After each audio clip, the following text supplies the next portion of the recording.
12 आणि इथे आता निगेटिव्ह आहे म्हणजे मायनस आहे, इथे प्लस आहे, मग मायनस घ्यायचं. 2 × 5 10 इक्वल टू 2. तर पहिला एलिमेंट काय आहे 2. आता फक्त कॉलम चेंज करून मल्टिप्लाय करायचे रोनी. ह्या रोनी सेकंड कॉलमला मल्टिप्लाय करायचं. 4 × 2 8, negative 2 × negative 3 6, negative become positive 6 14. आता काय करायचं, आता सेकंड रो घ्यायचा, सेकंड रोनी मल्टिप्लाय करायचे.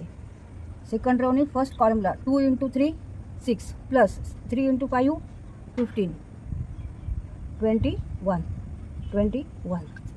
सेकंड रोनी second कॉलमला 2 × 2 4 plus 3 × negative 3 -9 means 4 - 9 means -5. ह्याला आपण इक्वेशन फर्स्ट म्हणू. आता आपल्याला 2 मल्टिप्लिकेशन करायचे आहेत, AB आणि ACचं.